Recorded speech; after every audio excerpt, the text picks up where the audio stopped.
اعوذ باللہ من الشیطان الرجیم بسم اللہ الرحمن الرحیم۔ جیسے صحابہ کرام آقا علیہ السلام کے مرید ہیں کیا، اور ہم ساری امت حضور علیہ السلام کی مرید ہے۔ ساری امت کس کی مرید ہے؟ آقا علیہ السلام کی۔ پھر اس کے بعد نیچے اترتے ہیں تو یہ نسبت قائم ہوتی چلی جاتی ہے علی سبیل التنزل۔ اس طرح آقا علیہ السلام بھی تو کسی کے مرید ہیں۔ بات سمجھ آئی؟ آقا علیہ السلام اللہ کے مرید ہیں، یا آقا علیہ السلام بولیے اللہ کے مرید ہیں۔ فرق اتنا ہے کہ آقا مرید بھی ہیں اللہ کے اور مراد بھی ہیں۔ آقا علیہ السلام طالب بھی ہیں اور مطلوب بھی ہیں۔ آقا علیہ السلام محب بھی ہیں اور محبوب بھی ہیں۔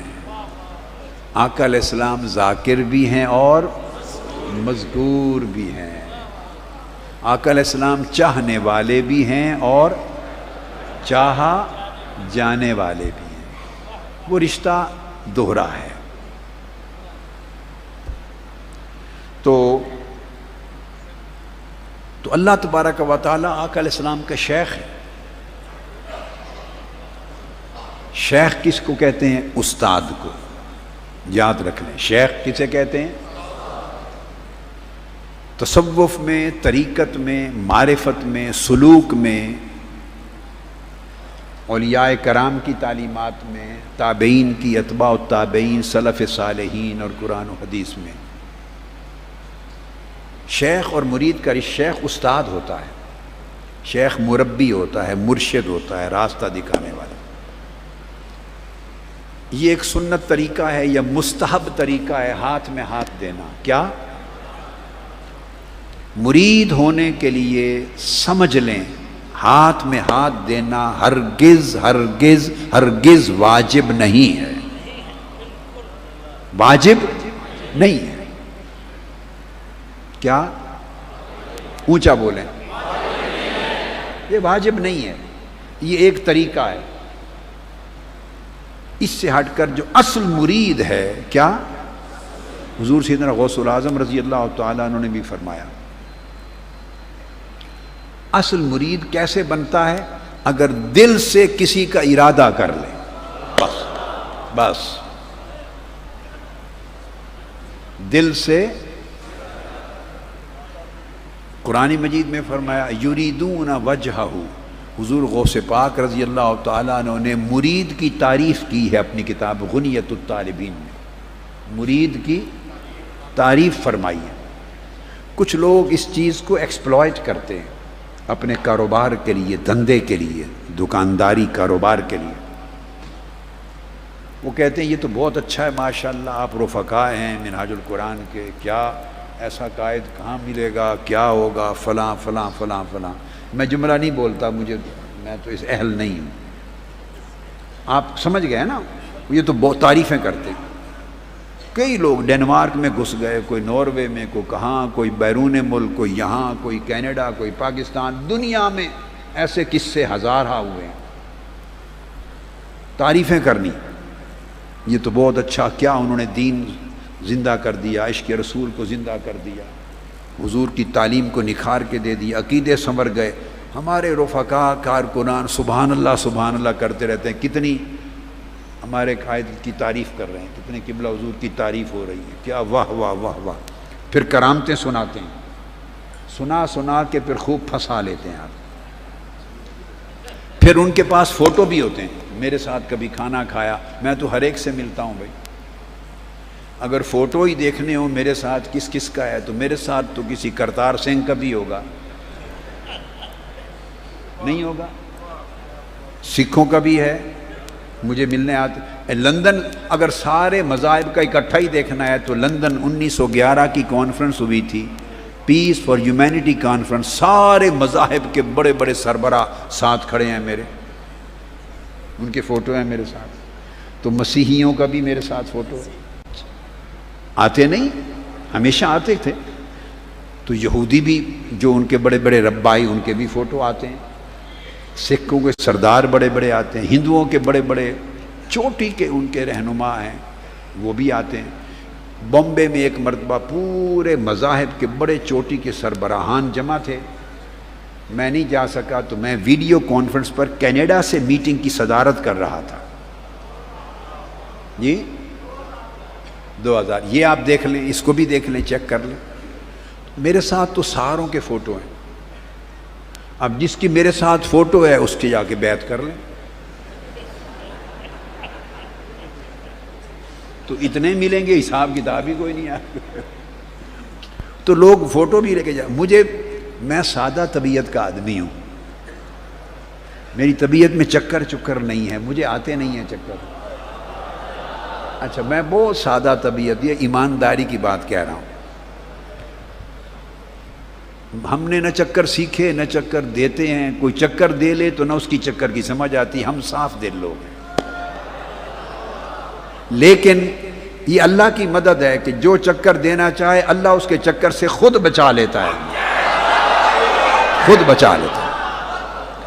اچھا مجھے پتہ نہیں ہوتا تھا بھئی یہ آ گئے، فلاں صاحب آ گئے، کھانا کھا رہے ہیں، ٹائم مانگا ہے، بیٹھے ہیں میرے ساتھ، 2-4 مرید بھی آ گئے، کیمرے لائے ہوئے ہیں، ویڈیو کیمرے، تو 2 گھنٹے 2 کی فوٹو بن رہی ہے۔ مجھے نہیں پتا، میں تو ایسے ان گڈ فیتھ بیٹھے رہتا۔ وہ بے شمار کوئی سینکڑوں فوٹو بنا لیے، کئی اسٹیج پہ بٹھا لیا، ادھر آ گئے بیٹھے، تو وہ سارے فوٹو بعد میں ان پہ البم کر کے سفر پہ لے جاتے ہیں ساتھ۔ بس جب رفقا میں پہنچ گئے تو اپنی کہا بھی البم دکھاؤ، بھی وہ فوٹو دکھائے، وہ جو میرے ساتھ فوٹو دیکھتے ہیں ہاتھ مل رہے ہیں، میں سینے سے مل رہا ہوں، گلے مل رہا ہوں، کھانا کھا رہے ہیں، بس ہمارے رفقا نعرے لگاتے لگاتے جوش میں آ جاتے۔ تو ایسے اللہ کے بندے ہیں، ان کو اپنے گھر دے دیے رہنے کو، کہ قبلہ حضور کے ساتھ اتنا قرب ہے۔ خدا کا شکر ہے صرف گھر ہی دے دیے، گھر کے اندر کا کچھ اور نہیں دے دیا۔ وہ تو اگر کہہ دیتے تو وہ بھی لے لیتے۔ کئیوں نے لاکھوں روپے لے لیے، اتنی قرب، بعد میں روئے پیٹے، کیوں دیے؟ کہتے ہیں کہ قبلہ حضور آپ کے ساتھ اپنی فوٹو دکھائی تھی، آپ کے ساتھ فوٹو دکھائی تھی۔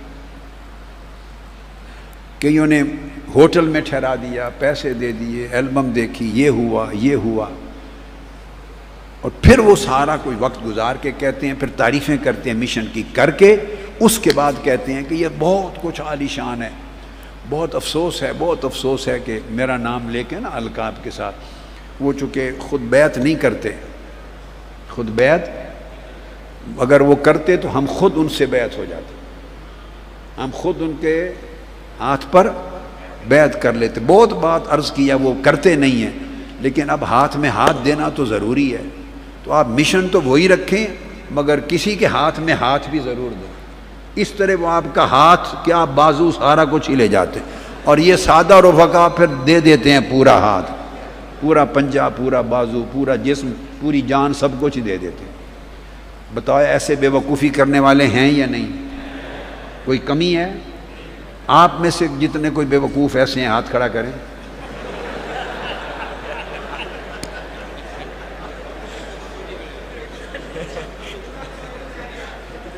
اب سنیے، اس لیے میں نے نکتہ سمجھایا، یہ پوری دنیا میں جا رہا ہے، رفقا سنیں، وابستگان سنیں۔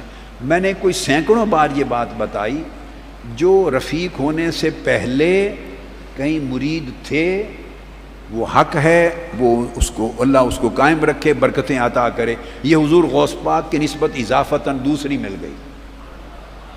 اچھا، جب کوئی لوگ تلاش میں تھے اور پہلے کہیں بیعت نہ تھے اور وہ رفاقت اختیار کر گئے منہاج القرآن کی، اب وہ حضور غوث العظم کے مرید ہو گئے، اور ان کو نہ صرف نسبت قادریہ بلکہ نسبت محمدی نصیب ہو گئی، نسبت محمدی نصیب ہو گئی۔ اب رفاقت میں آ جانے کے بعد ان کو ہاتھ لینے دینے کی کہیں ضرورت نہیں ہے۔ کوئی ہاتھ ہی نہ کر جائے آپ سے، ہاتھ لیتے لیتے ہاتھ کر نہ جائے۔ جن لوگوں نے ایسی غلطی کی وہ دین کے کام سے بھی گئے، رفتہ رفتہ. اس لیے میں نے سمجھایا، ذہن میں رکھ لیں کہ مرید ہونے کے لیے ہاتھ میں ہاتھ دینا واجب، بولیے، نہیں ہے. مرید کا لفظ ہے ارادہ سے، دل سے اگر آپ ارادہ کر لیں کہ فلاں سے فیض لینا ہے، فلاں کی تعلیم پہ عمل کرنا ہے، میں نے فلاں سے تربیت لینی ہے، فلاں کی صحبت میں رہنا ہے، فلاں کی صحبت میں ملازمت اور دوام اختیار کرنا ہے، فلاں کی تعلیم و تربیت لینی ہے، فلاں کی تربیت اور صحبت سے اور اس کی تعلیم سے اکتساب فیض کرنا ہے، فلاں کے نقش قدم پہ چلنا ہے، فلاں کے ساتھ رہنا ہے عمر بھر دنیا آخرت میں. جو ارادہ کر لیں، اسی ارادہ کرنے والے کو مرید کہتے ہیں. جس کا ارادہ کر لیں اس کو شیخ کہتے ہیں. آپ بات کو سمجھ گئے؟ جس کا ارادہ کر لیں اسے، اور جو ارادہ کر لے وہ مرید ہوتا ہے. حتیٰ کہ ہم سب اللہ کے بھی مرید ہیں. تو اللہ کے ہاتھ میں ہاتھ دیا کسی نے کیا؟ یریدون وجہہ. حضور سیدنا غوث العظم رضی اللہ تعالیٰ عنہ نے غنیت الطالبین میں مرید کی تعریف کی ہے، مرید کی تعریف کی ہے حضور غوث پاک نے. اب ان سے بڑی تعریف کسی کی ہو سکتی ہے کائنات میں؟ جی. انہوں نے فرمایا مرید وہ ہے جو صدق کے دل سے اللہ کا ارادہ کر لے، اللہ کے رسول کا ارادہ کر لے. اس طرح پہلی صدیوں میں کیا، جو حضرت امام حسن بصری کا زمانہ، حضرت اویس کرنی کا زمانہ، حضرت جنید بغدادی کا زمانہ، معروف کرخی کا زمانہ، سری سقطی کا زمانہ، باجید بستامی، پہلی زمانوں میں کیا 300 سال 400 سال پہلا جو زمانہ گزرا ہے، جو تمام سلاسل طریقت کے اکابر ائمہ ہیں، ذوالنون مصری ہیں، نام سب سنتے ہیں آپ مجھ سے ہر وقت. ان کے تذکرے، طبقات سلمی ان کے تذکرے کی سب سے بڑی کتاب ہے. ان اولیاء اللہ کے تذکرے، حالات زندگی کہیں اور نہیں ملتے سوائے چند کتابوں کے، کہیں اور نہیں ہے. وہی چند کتابیں ماخذ ہیں. جو کچھ ملتا ہے ان کا کہ کون کس کا مرید تھا، کس سے اجازت تھی، کس کا شیخ کون تھا، کس سے فیض پایا، اس کا ذکر صرف گنتی کی 3-4 کتابوں میں ملتا ہے. صرف سب سے پہلی بڑی کتاب ایک حلیۃ الاولیاء امام ابو نعیم کی، حلیۃ الاولیاء امام ابو نعیم. اس کے بعد طبقات سلمی، طبقات سلمی حضرت شیخ امام ابو عبد الرحمن السلمی، ان کی کتاب. ہر ایک نے بعد میں جو لکھا ہے ان کتابوں سے لے کر لکھا ہے، ان کے حوالے سے. 2. تیسرا پھر مختصر رسالہ قشیریہ، امام ابو القاسم القشیری، مختصر رسالہ القشیریہ. پھر اسی طرح ایک اور امام ابن الملقن کی، وہ بھی اسی طرح کی مختصر ہے، ابن الملقن کی حدائق الاولیاء. آپ حیران ہوں گے، حضور داتا گنج بخش علی جویری نے کشف المحجوب میں جو کچھ لکھا وہ بھی آپ نے انہی کتابوں سے لیا، کوئی اور سورس نہیں ہے. یا عارف اور ولی اللہ کا سورس اپنی معرفت اور اپنے علوم لدنی اور اپنی ولایت ہوتی ہے، اپنا سینہ، آپ سمجھ گئے. لیکن وہ لکھتے ہیں، فرماتے ہیں میں سفر پہ ہوں، کتابیں میرے ساتھ نہیں ہیں. وہ اس لیے لکھتے ہیں کہ کہیں اگر کچھ فرق آ جائے لکھنے میں، جو کتب میرے ساتھ نہیں ہیں، غزنی سے چلا بھی لاہور میں آیا ہوں سفر میں، تو میں اپنی یادداشت کی بنیاد پہ لکھ رہا ہوں. وہ کتابیں کون سی ہیں جو ساتھ نہیں ہیں؟ وہ یہ طبقات سلمی تھی، رسالہ قشیریہ تھی، حلیۃ الاولیاء تھی. تو یاد رکھ لیں جتنے اکابر تمام اولیاء اللہ کے احوال کتب میں درج ہیں. بعد ازاں جو کچھ خواہ شیخ فرید الدین عطار نے لکھا تذکرۃ الاولیاء میں، یا جس نے بھی جس کتاب میں لکھا، ہر ایک امام نے، ہر ایک محدث نے، ہر ایک فقیہ نے، تذکرہ نگار نے، ہر ایک ولی اللہ نے، ہر ایک مورخ نے جس نے لکھا ان 4-5 کتابوں میں سے لکھا بس، اس کے علاوہ کوئی اور کتاب ان تمام پہلی صدیوں کے اولیاء کرام کے تفصیلی احوال کی اور کتاب نہیں ہے۔ ہاں اضافتاً کچھ کتابیں وہ ہیں جو اسماء الرجال میں آتی ہیں، ان میں بھی ان میں سے کئیوں کے تذکرے آئے ہیں، جیسے علامہ ذہبی کی سیر و اعلام النبلاء، اس کو 5ویں کتاب ایڈ کر لیں، سیر و اعلام النبلاء، یہ محدث ہیں، انہوں نے بھی تذکرے کیے ہیں، کچھ وہاں سے مل جاتا ہے۔ تو مقصد یوں کر لیں آپ، یہ 5-7 کتابیں اور اس طرح کی کچھ اور چند کتابیں اسماء الرجال کی اگر جمع کر لیں احوال سیر کی تو 10 چلی جاتی ہیں جن میں ان اولیاء اللہ کے تذکرے ملتے ہیں۔ اب جو بات بتانا چاہتا ہوں وہ غور سے سنیں، یہ 300-400 سال کے کل اکابر اولیاء اور صوفیاء، ان کی جتنی کتابیں دنیا میں آج تک 1200-1300 سال سے لکھی گئیں اور آج تک چھپی ہیں یا نہیں چھپی اور نسخے ہیں، ان تمام اولیاء اللہ کے کسی ایک کتاب میں کسی ایک ولی اللہ کے بارے میں ایک سطر پہ بھی ذکر نہیں ہے کہ انہوں نے جا کے اس طرح ہاتھ میں فلاں کے ہاتھ دیا اور بیعت کی اور اس وجہ سے مرید ہوئے اور انہوں نے اس طرح ان کو اپنی خلافت عطا کی، یہ جو خاص ہے یہ کسی ایک کتاب میں ایک سطر بھی ایسی نہیں۔ اب میری تو ساری زندگی 50 برس سے اوپر ان کتابوں کی ورگردانی میں ہی گزری ہے نا، یہ کو آج نہیں پڑھنے لگا بیٹے، آپ سنیں، میری عمر پہلی کتب تصوف کی جب میں نے پڑھی تھی زندگی میں پہلی مرتبہ تو میری عمر 10 سال سے کم تھی، تو میں آپ کو ذمہ داری سے بات سمجھا رہا ہوں، اتنی بڑی بات میں نے کہہ دی، کوئی چھوٹی سی بات تو نہیں ہے نا، کہ یہ صدیوں پہلی صدیوں کے جتنے اولیاء صوفیاء مشائخ جن کا تذکرہ آپ پڑھتے ہیں جو سلاسل کے ہیڈز ہیں، کسی ایک کے حالات زندگی میں کسی ایک اوپر کی کتاب میں جن سے اصل علم چلا ہے، معلومات چلی ہیں، ایک جگہ بھی ذکر نہیں ہے، ایک سطر پہ بھی ذکر نہیں ہے کہ فلاں اس وجہ سے ان کے مرید تھے کہ انہوں نے ہاتھ میں ہاتھ دیا اور بیعت کی، یا انہوں نے ان کو خلافت باضابطہ اس طرح دی، اجازت دی، خلافت نامہ دیا، ایسا تصور پہلی 500 سال تک نہیں تھا، پہلے 500 سال تک نہیں تھا۔ تو ان کی بیعت ہوئی یا نہیں ہوئی؟ بولیے، تو انہوں نے تو ایسا کیا ہی نہیں تھا، تو جب 500 سال تک اوپر ایسا نہیں ثابت ہوتا کسی کتاب میں، بھائی کسی ایک کے حال میں ہی درج ہوتا، ایک کتاب میں ایک سطر پہ ہی درج ہوتا، نہیں، اگر ان کی بیعت نہیں ہے، اگر اس طریقے کے بغیر بیعت نہیں ہوتی تو ان کی نہیں ہے تو آپ میں ہم میں پھر کس کی ہے؟ سب سلسلے ٹوٹ گئے، سب سلسلے۔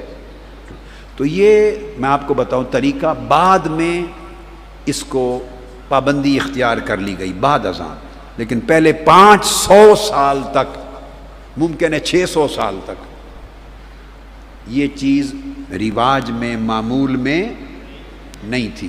کیا کرتے تھے اولیاء صوفیاء علماء محدثین، بڑے بڑے اکابر مشائخ صوفیاء صلحاء کا نام سنتے بس ان کی صحبت میں چلے جاتے، سال ہا سال رہتے، جیسے شاگرد رہتے ہیں، جیسے شاگرد استاد کے پاس رہتے ہیں اور پڑھتے ہیں، بس ان سے پڑھتے، ان سے سیکھتے، ان سے سبق لیتے، ان سے تربیت پاتے، اسی کو شیخ اور مرید کہتے تھے، بس دیٹس اٹ۔ کوئی سال ہا سال رہتا، کوئی چند مہینے رہتا، کوئی چند ہفتے رہتا، کوئی چند دن رہتا، میری بات سمجھ رہے ہیں؟ کوئی سال ہا سال گزارتا، کوئی چند مہینے گزار لیتا، کوئی چند ہفتے گزار لیتا، کوئی چند دن گزار لیتا، چند دن ان کی صحبت میں گزارتے تو ان کو بھی شیخ کہتے۔ کون شیخ؟ میرے وہ شیخ ہیں، چونکہ وہ دل سے ان کو مفید پاتے کہ یہ ان کی تعلیم پہ عمل کرنا ہے، تو دل کو ان کے ساتھ ارادہ کر لیتے کہ ارادہ کس چیز کا؟ ان سے تربیت لینی ہے، ان سے صحبت لینی ہے، ان کی تعلیمات کو لینا ہے، ان سے فیض لینا ہے، ان سے پڑھنا ہے، بس یہ شیخ ہوتے تھے، اس کو شیخ کہتے۔ اور یہ سب مرید ہوتے. اور اگر پھر ان سے اور بہتر صحبت میں، تعلیم میں، علم میں، عمل میں، تقوی میں اور فیض دینے میں کوئی اور پاتے، پھر اس کی صحبت میں بھی چلے جاتے. تو ایک ایک کے 300 شیخ بھی ہوتے تھے، 300 شیخ بھی ہوتے تھے، مگر صرف وہ رسمی نہیں، جن کی صحبت میں بیٹھ کے تعلیم پاتے. جیسے آقا علیہ السلام ہر روز اصحاب صفہ کو تعلیم دیتے، تربیت دیتے. تو اگر شیخ کے پاس خود ہی علم نہیں ہے، یتلو علیکم آیاتنا ویزکیکم ویعلمکم الکتاب والحکمہ، تمہارے اوپر وہ آیتوں کو تلاوت کرے. یہ ہے سنت اللہ کی، رسول نے جو وضع کی شیخ کی. تمہارے اوپر اللہ کی آیتوں کو تلاوت کرے، پھر تمہارا تزکیہ کرے، تمہارے اندر کے وسوسوں کو نکالے، تمہارے من کو کچلے صاف کرے، ستھرا کرے، شک اور شبہ کے غبار کو نکالے، فسق و فجور اور گناہ کے رجحانات کو نکالے، تمہیں مانجے، تمہارے دل کے برتن کو مانجے، صاف کرے. پھر تمہیں قرآن کی تعلیم دے، پھر حکمت کی تعلیم دے، پھر راز بتائے. یہ کام جو کرتا ہے، جو کرتے تھے، وہ شیخ ہوتے تھے. جو یہ کرتے تھے وہ شیخ ہوتے تھے. یہ نہیں بس گئے تو نکالے پیسے تو نذرانہ پیش کیا، اچھا ادھر دے دیے تو اچھا شاباش جا پترا نے. تو یہ لین دین نہیں ہوتا شیخ. قرآن مجید کا معیار 5 چیزیں: یتلو علیکم آیاتنا، قرآن کی آیتیں تلاوت کرے اور قرآن کے نور دے. ویزکیکم، مانجے، اندر باہر کو صاف ستھرا کرے. ویعلمکم الکتاب، پھر قرآن کی تعلیم دے. والحکمہ، پھر سنت نبوی، حضور کی سنت اور حدیث کی تعلیم دے، حکمت کی تعلیم دے، دانائی کی تعلیم دے، فقہ کی تعلیم دے، آپ کو دین کا فہم اور شعور عطا کرے. 5واں وَيُعَلِّمُكُمْ مَا لَمْ تَكُونُوا تَعْلَمُونَ، اس کے بعد پھر اس قابل ہو جاؤ، پھر اوپر کے راز بتائے، عشق کے راز، عبادت کے راز، معرفت کے راز، قربت کے راز، پھر راز بتائے. یہ 5 چیزیں یاد رہ گئیں. تو جو ایسا کرتے اور جو ایسا لینے کے لیے جاتے، وہ سب مریدین ہوتے تھے اور وہ مشائخ و شیخ ہوتے تھے. ہماری تحریک اس تصور پر قائم ہے، ہماری تحریک. لہذا جو رفقا ہو گئے اور ان کا کوئی اور شیخ نہیں تھا، اب نسبت کے قائم کرنے کے لیے، چونکہ حضور سیدنا غوث الاعظم رضی اللہ تعالیٰ عنہ کی خدمت میں میں نے درخواست کی ایک بار، یہ بڑی پرانی بات ہے، ایک بار درخواست کی. جب یہ واقعات ہوئے نا، کوئی ڈنمارک میں ہو گیا، کوئی ناروے میں ہو گیا، کوئی کسی اور ملک میں ہو گیا، کوئی اندر باہر مختلف ملکوں میں ایسے واقعات ہوئے چند ایک، تو میں نے عرض کیا آقا میں محنت کر کر کے اس ریوڑ کو جمع کرتا ہوں، تو یہ تو میں نے قسم کھا تھی کہ میں ایسے جو ہاتھ میں ہاتھ دے کے جیسے پیری مریدی ہوتی ہے میں یہ نہیں کروں گا، یہ میرا حلف تھا. میں ریوڑ جمع کرتا ہوں، میں انہیں سمجھاتا ہوں، دنیا داری سے نکال کے دین کی طرف لاتا ہوں، دین کا وفادار کرتا ہوں، حضور کا جانثار کرتا ہوں، عشق رسول پہ لاتا ہوں، قرآنی فکر پہ لاتا ہوں، دین کے فہم اور معرفت پہ لاتا ہوں، یہ دین کی خدمت اور دین کو زندہ کرنے کی عمل پہ لگ جاتے ہیں، چلاتا ہوں. اچانک کوئی داخل ہو جاتا ہے ریوڑ میں،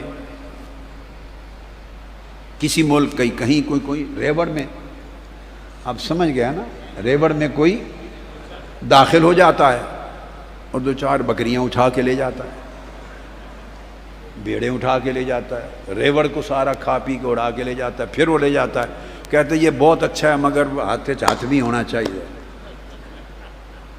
میں نے کہا میں اپنا عہد بھی نہیں توڑنا چاہتا اور ریوڑ بھی بچانا چاہتا ہوں کہ یہ حضور کے رہیں، اللہ کے رسول کے رہیں، دین کی خدمت پہ رہیں، دین کو زندہ کرنے کی نوکری پہ رہیں. یہ تجدید دین ہے. اس تحریک کو اللہ پاک نے بپا کروایا 100 سال کے لیے. یہ دین کی تجدید کی تحریک ہے، دین کی تجدید مجددانہ تحریک ہے، اگلی نسلوں میں اس نے چلنا ہے، 100 سال تک پوری دنیا میں سرزمین پر دین کا زندہ ہونا اس تحریک کے ساتھ ہے۔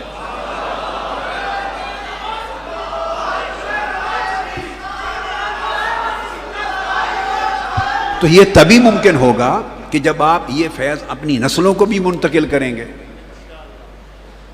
تو نسلوں میں منتقل ہوگا تو اگلی صدی کمپلیٹ ہوگی۔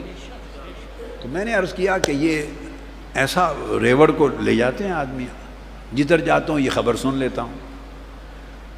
تو آپ یہ کرم کر دیں، میں جب تک آپ وعدہ نہ دیں مجھے، میں اپنی زبان سے نہیں کہہ سکتا، اور مجھے تحریری وعدہ فرما دیں کہ جو رفیق ہے میرا وہ آپ کا مرید ہے، حضور غوث العظم رضی اللہ تعالیٰ عنہ۔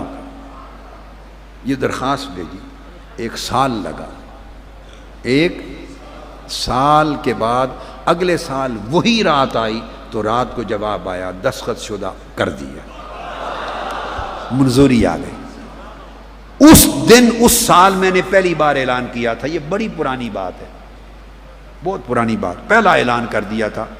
اس کے بعد آپ بے دھڑک لوگوں کو بتائیں جو منہاج القرآن کا رفیق بنے اور مرتے دم تک صدق اور استقامت اور اخلاص کے ساتھ قائم رہے، ٹوٹے نہیں، وہ حضور غوث العظم رضی اللہ تعالیٰ عنہ کا مرید ہے، اور نسبت قادریہ ہی نہیں بلکہ اس کے ساتھ نسبت محمدی، بولیں نسبت محمدی نصیب ہے اس کو، اور انشاءاللہ آخرت میں قیامت میں حضور غوث پاک کی میت اور آقا علیہ السلام کی میت میں آقا علیہ السلام جہاں میں ہوں گا، یہ ان کا امر ہے، کیا فیصلہ کرتے ہیں وہیں آپ ہوں گے۔ رکو،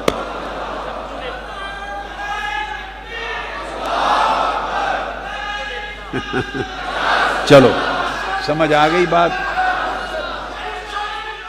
یہ میں نے ریوائیو کیا سبق اس لیے کہ بہت سے نئے بچے آئے ہیں، نئے لوگ آئے ہیں، بہت سے نئے بچے آئے ہیں، نئے لوگ آئے ہیں، تو یہ طرح طرح کے دین کے نام پہ بھی فتنہ گری ہوتی ہے، دنیا کے نام پہ بھی فتنہ گری ہوتی ہے، ایک لوٹ مار کا بازار گرم ہے دنیا میں۔ تو اللہ پاک رحمت فرمائے۔ آپ کو وظائف دے رہا ہوں تاکہ وظائف آپ کے پڑھنے کے لیے جو نئے آئے ہیں وہ بھی اور پرانے بھی۔ ہر نماز، کسی ایک نماز کے بعد، ہر نماز کے لیے نہیں، کسی ایک نماز کے بعد، فجر کے بعد یا جو بھی، ایک تسبیح لا الہ الا اللہ کی آنکھیں بند کر کے اپنے دلوں کی طرف ایسا تصور کریں، اور جو زیادہ پڑھنا چاہیں 200 مرتبہ پڑھ لیں، جو اور زیادہ پڑھیں 333 مرتبہ پڑھ لیں، یا 111 بار پڑھ لیں، 111 بار ایک تسبیح کر لیں گے نا، اس پر 10 کا اضافہ کر لیں، 111 ہو جائیں گے، یا 313 کر لیں، 333 کر لیں، سب عدد اجازت ہے۔ آپ لا الہ الا اللہ، اول آخر 11 بار درود شریف، یہ کلمہ طیبہ کا۔ جب ختم کریں وظیفہ تو اینڈ پر محمد رسول اللہ کہنا، ایک بار، صرف اینڈ پر ایک بار محمد رسول اللہ اینڈ پر۔ یہ سب کو پڑھنے کی تاکید ہے، ساروں کو۔ ایک تو کلمہ طیبہ کا وظیفہ، دوسرا کم سے کم ایک تسبیح درود پاک کی، زیادہ کی حد نہیں ہے، جتنا پڑھ سکے۔ جب لا الہ الا اللہ کی تسبیح کریں اس وقت اپنے دل کی طرف توجہ کریں اور دھیان کریں جیسے اللہ پاک کا نور اتر رہا ہے اس کی صمدیت اور احدیت کی بارگاہ سے، اور نور آپ کے دل پہ اتر رہا ہے بارش کی طرح۔ دیکھتے رہے نا، بارش رات کو بھی آئی تھی، موسلا دھار بارش کی طرح نور، انوار و تجلیات اتر رہے ہیں، نور ہی نور، اور دل اس میں گھرا ہوا ہے، اور رفتہ رفتہ تصور کریں کہ اب وہ نور دل کے اندر بھی جا رہا ہے اور دل اندر سے بھی روشن ہو رہا ہے، یہ اللہ کے ذکر کا نور اتر رہا ہے۔ آنکھیں بند کر کے اس تصور میں بیٹھ کے ذکر کریں۔ دوسرا، ایک تسبیح کم سے کم یا زائد جتنا پڑھ سکیں اجازت دیں، اوقات، حضور علیہ السلام پہ درود پاک، اللہم صلی علی، پڑھی، سیدنا و مولانا محمد وعلی آلہ وصحبہ وبارک وسلم، یہ درود پاک ہے۔ اگر کچھ لوگ اس کے علاوہ کوئی اور صیغے سے درود پاک کسی کو یاد ہے پڑھنا چاہیں اس کی بھی اجازت ہے. تو درود پاک کم سے کم ایک تسبیح یا زیادہ جتنا پڑھ سکیں تو. اس کے بعد جب درود پاک پڑھیں تو تصور کریں آقا علیہ السلام کے گنبد خضرا کا. آنکھوں میں رکھ لیں گنبد خضرا. اور اگر کسی کا تصور جالی مبارک کا قائم ہو سکتا ہے تو جالی مبارک کا کر لیں. سامنے مواجہ شریف کے کھڑے ہیں, جالی مبارک کا قائم نہیں ہوتا تو گنبد خضرا تو ہر کوئی دیکھتا ہے نا تصویر, تو گنبد خضرا کا تصور کر لیں. سب گنبد خضرا, جالی مبارک, قبر انور سے آقا کے انوار و تجلیات ہی نکلتی. تو آقا کا تصور کر کے گنبد خضرا کا حاضری کا درود پاک. تیسری تسبیح استغفار. استغفر اللہ العظیم الذی لا الہ الا ھو الحی القیوم واتوب الیہ. یہ استغفار 100 مرتبہ ایک تسبیح. یہ 3 ہو گئیں. اس کے بعد کوئی پریشانی ہو, رزق میں تنگی ہے, کاروبار میں تنگی ہے, مشکل اوقات ہیں, اس قسم کی چیزوں کے لیے سورہ لإیلاف قریش 11 مرتبہ, پھر 11 مرتبہ سورہ الماعون ارأیت الذی یکذب بالدین, پھر 11 مرتبہ انا اعطیناک الکوثر. خوف ہو, غم ہو, پریشانی ہو, رزق میں کمی ہو, جاب کا مسئلہ ہو, کاروبار میں برکت کا ہو, ان تمام امور کے لیے یہ 3 صورتیں اکٹھی ہیں. ان کو 11 بار پڑھنا ہے. اول آخر 3 بار درود شریف 11 بار پڑھیں. ٹائم کی اجازت ہے آپ کو, ایک ٹائم بنا لیں جو آپ کو سہولت ہو. 2 نفل مغرب کے بعد پڑھیں صلاۃ الحاجہ. مغرب کی سنتوں کے بعد ہی بشک یہی نیت کر لیں. پہلی رکعت میں قل یا ایھا الکافرون, دوسری میں قل ھو اللہ احد. یہ پڑھ کے 2 رکعت نفل پڑھ کے تو پھر دعا کر لیں. اور اگر اس ٹائم وقت اجازت دے تو یہ 3 صورتیں جو بتائی ہیں اس کے ساتھ ملا لیں الکوثر تک. القریش, الماعون, الکوثر. یہ روزگار, پریشانیاں وغیرہ معاملات. اگر کوئی نہیں, یہ صورتیں 3 دفعہ بھی پڑھ سکتے, مگر 11 بار پڑھیں تو اچھا. 11 بار تینوں صورتیں. درود پاک اول آخر 3 بار. اس کے بعد اگر بیماری ہے, آپ کو ہے, گھر میں کسی کو ہے, سب کی, یہ فیوزات محمدیہ لے لیں. فیوزات محمدیہ, اس فیوزات محمدیہ پر صفحہ نمبر 349 پر 300, اور رزق میں جو کچھ رزق میں پریشانی ہے وہ 3 صورتیں بتا دی نا, اس کے ساتھ رزق میں ساتھ یا باسط, یا باسط, یا وہاب. کیا؟ یا باسط یا وہاب. پڑھیے یا باسط یا وہاب, یا باسط یا وہاب, یا باسط یا وہاب. تو یہ بھی پڑھ سکتے ہیں. اور یا باسط یا واسع, واسع وسعت سے 2 اسماء پڑھیں, یا تینوں ملا کے پڑھنا چاہیں جیسے جیسے یاد رہے. یا باسط یا واسع یا وہاب. پڑھیے یا باسط, بے الف با سین تا, تو یا باسط یا واسع یا وہاب, یا باسط یا واسع یا وہاب. یاد رہ جائے گا. تو یہ 3 اسماء حسنہ, اسماء حسنہ, اسماء مبارکہ پڑھ کے اس کی تسبیح کر لیں اکٹھی. یا باسط یا واسع یا وہاب, ایک بار پڑھا نا, پھر دوسرا دانہ, پھر تیسرا, اس کی تسبیح کر لیں. تو 1 مرتبہ, صرف 1 مرتبہ اس کی تسبیح کر لیں. وہ 3 صورتیں بتا دیں, ان کو 11 بار پڑھ لیں. وقت کم ہو 7 بار پڑھ لیں, اگر یہ اجازت ہے دونوں عدد کی بھی.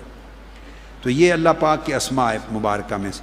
تو میں جو بتا رہا تھا 349, گھر میں بیماری ہو, شفا یابی کے لیے سورہ فاتحہ، اگر بیماری ہو، تنگی ہو، مشکلات ہوں، اور کہتے ہیں آسیب ہے، سایہ ہے، یہ ہے، اوت پٹانگ کئی چیزیں، بیماری وغیرہ، اس کے لیے سورہ فاتحہ تمام مشکلات کے لیے 11 بار پڑھیں سورہ فاتحہ، اور 11 بار سورہ اخلاص۔ یہ اگر کہہ رہا ہوں بیماری ہو، پریشانی ہو، اس کے لیے 11 بار سورہ فاتحہ۔ یہ بعد میں آپ ریکارڈنگ لے لیں نا اتنا حصہ، تو اس میں ہر کوئی سن لے گا۔ 11 بار سورہ فاتحہ اور 11 بار قل هو اللہ احد سورہ اخلاص، اول آخر 3 بار یا 11 بار درود پاک، اول آخر، بیماریوں کے لیے، شفا یابی کے لیے۔ اور ایک وظیفہ ہے، یہ میری اسی کتاب فیوزات محمدیہ کے صفحہ 350 پر 350 پر یہ آیت کریمہ ہے سورہ الاسراء کی، سورہ بنی اسرائیل کی آیت نمبر 82، وَنُنَزِّلُ مِنَ الْقُرْآنِ مَا هُوَ شِفَاءٌ وَرَحْمَةٌ لِّلْمُؤْمِنِينَ، یہ ایک آیت ہے، وَنُنَزِّلُ مِنَ الْقُرْآنِ مَا هُوَ شِفَاءٌ وَرَحْمَةٌ لِّلْمُؤْمِنِينَ۔ شروع میں اعوذ باللہ بسم اللہ پڑھ کے، درود پاک 3 بار پڑھ کے، اس آیت کو 11 بار پڑھیں یا چاہیں 40 بار پڑھ لیں، مریض پہ دم کریں، آپ کو دردیں ہیں، تکلیف ہے، گھر میں کسی کو ہیں، آپ کو اپنے گھر کی حد تک اجازت ہے، اپنی فیملی میں، خود کو، اولاد کو، بچوں کو، میاں بیوی کو۔ وَنُنَزِّلُ مِنَ الْقُرْآنِ مَا هُوَ شِفَاءٌ وَرَحْمَةٌ لِّلْمُؤْمِنِينَ۔ 7 بار بھی پڑھنے کی اجازت ہے، 11 بار بھی پڑھ سکتے ہیں، 21 بار بھی پڑھ سکتے ہیں، اور 40 بار بھی پڑھ سکتے ہیں۔ اگر بخار ہو گھر میں، بہت سخت بخار نہیں اتر رہا، اس کے لیے اسی کتاب کے صفحہ 351 پر، اسی کا اگلا صفحہ، یہ 350 تھا، اب 351، اس کے اوپر وظیفہ ہے سورہ انبیاء آیت نمبر 69، یا نار کونی بردم و سلام علی ابراہیم، یا نار کونی بردم و سلام علی ابراہیم، اسی طرح 7 مرتبہ، 11 مرتبہ یا 21 مرتبہ یا 40 مرتبہ پڑھ کے پھونک دیں۔ پانی پر بھی پڑھ کے دم کر کے مریض کو خود بھی پئیں، پلا بھی سکتے ہیں، دونوں آیتیں الگ الگ جو مقاصد، عمومی بیماری کے لیے، یہ بخار کے لیے، یا نار کونی، اے آگ، نمرود کی آگ ٹھنڈی ہو جائے۔ یہ سارے وظائف آپ کو دے دیے، ان کی اجازت دے دی، ان کی اجازت دے دی، اور خطابات کو روزانہ سنیں تاکہ آپ کا تصور قائم ہو، تعلق قائم ہو، توجہ قائم ہو۔ ویڈیو پر، کیسٹس پر، انٹرنیٹ پر خطابات سنیں ہر وقت، اور خواہ تھوڑی دیر مگر خطاب سنیں بغیر نہ سوئیں، اولاد کو بھی سنائیں، خود بھی سنا کریں۔ محترم پیر سید صدیق حسین شاہ صاحب رحمۃ اللہ تعالی علیہ گجر خان کے ہمارے بڑے عظیم مجاہد اعظم تھے، بڑے عاشق رسول، اس مشن کے عظیم رہنما، بڑے عظیم سپوت، اور سال ہا سال سے میرے دست و بازو تھے، میں ان سے بہت محبت کرتا تھا۔ وہ بڑے فقیر تھے اور کارکنوں سے بڑھ کر کارکن تھے۔ ان کا وصال ہو گیا، پورے دھرنے میں بھی رہے، دھرنے کے دوران ہارٹ اٹیک ہوا، علاج کروا کے ہاسپٹل سے واپس دھرنے میں آ گئے، ان کی وفات ہوئی۔ ان کے لیے دعا کرتے ہیں بلندی درجات کی۔ اللہم صلی علی سیدنا محمد وعلی آلہ وصحبہ۔ باری تعالیٰ پیر سید صدیق حسین شاہ صاحب کے درجات بلند فرما، ان کے مدارج آخرت میں برزخ میں بلند فرما، حضور اسلام کی شفاعت عطا کر، اور ان کی قبر کو جنت کا باغ بنا دے۔ اور ان کے علاوہ جتنے ہمارے شہداء، جتنے مرحومین، معتکفین کے اعزاء اقارب وفات پا چکے، سب کی روحوں کو ثواب پہنچا ان تمام نیکیوں کا، ان کے درجات بلند فرما۔ سید نفیس الحسن شاہ صاحب کی بیوی، ان کی مرحومہ کو، ان کی روح کو ثواب پہنچا، بخشش و مغفرت فرما، تمام مرحومین کے درجات بلند فرما، سب کو آقا علیہ السلام کی شفاعت دے، سب پہ آقا علیہ السلام کی شفاعت کا سایہ ہو، تیری رحمت اور بخشش کا سایہ ہو۔ جتنے بیمار ہیں سب کو شفائے کاملہ دے، ڈپریشن کے مریض سب بیماروں کو شفائے کاملہ، صحت عاجلہ عطا فرما، تندرستی اور سلامتی عطا فرما، سب کو عافیت عطا فرما۔ جو امتحانات میں مصروف ہیں اور ہونے والے ہیں ان کو امتحانات میں کامیابی دے، طالب علموں کو علم نافع دے، تعلیم میں کامیابی، علم نافع اور عمل صالح عطا فرما، پریشان حالوں کی جملہ پریشانیوں کو دور فرما، جن کے دلوں میں جو حاجات اور دعائیں ہیں ساری دعائیں پوری فرما، سب مرادیں پوری فرما، ساری حاجات پوری کر دے، ساری مشکلات دور فرما دے۔ ان کے دلوں میں جو جو حاجتیں جو لے کر آئے ہیں، مرد بھی، عورتیں بھی، بہنیں، بیٹیاں بھی، مائیں بھی، بزرگ بھی، جوان بھی، بچے، ان کے دلوں کی ساری حاجات پوری فرما، ساری مرادیں پوری فرما۔ اولادوں کو اپنے والدین کا ادب کرنے والا بنا۔ یورپ میں، یہاں مغربی دنیا میں، پاکستان میں اولادوں کو نصیحت والدین کا ادب کیا کریں۔ غیر مسلم دنیا میں اور آج کی مادی دنیا میں اولاد اور بچے ادب نہیں کرتے، ادب چلا گیا ہے۔ اے بچوں، تم ایمان والے ہو، آقا علیہ السلام کے غلام ہو، اسلام والے ہو، والدین کا ہمیشہ ادب کرو۔ والدین کا ادب ایمان کا حصہ ہے، بڑوں کا ادب ایمان کا حصہ ہے۔ ادب ایمان ہے۔ شرم اور حیا رکھو، ہمیشہ پردہ رکھو، حرام سے بچو، حرام نہ کھاؤ، حرام نہ پیو، نہ کھاؤ، نہ حرام صحبت میں آپس میں ملوث کرو، اپنے ایمان کو محفوظ رکھو، اپنے دین کو محفوظ رکھو۔ آپ آقا علیہ السلام کا کلمہ پڑھنے والے ہیں، بے دین اور کافر بچوں اور بچیوں کے نقش قدم پہ نہ چلیں، اس معاشرے کی فحاشی، عریانی، بے حیائی کی پیروی نہ کریں، ہمیشہ استقامت کے ساتھ رہیں، ایمان پر رہیں، تقوی پہ رہیں، حیا پہ رہیں، دین پہ رہیں، اس میں خیر ہے، اگلی نسلوں کی اور آقا علیہ السلام کی شفاعت نصیب ہوگی۔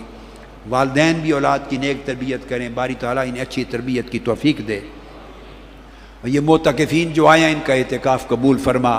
اگلے سال ان میں سے ہر ایک کو کم سے کم ایک آدمی اور ہر عورت کو ایک عورت ساتھ لانے کی توفیق دے، ایک اور نیا آدمی اور نئی عورت کا اضافہ کریں، اور اس طرح تیرے اور تیرے محبوب کا فیض پھیلتا رہے، اور اس ایک ایک کو 100 گنا کر، ایک ایک یقین والے کو 100 یقین والوں میں بدل دے، 100 یقین والے بنا دے، 100 یقین والے بنا دے، انہیں اہل حق رکھ، اہل یقین رکھ، اہل ایمان بنا، اہل استقامت بنا۔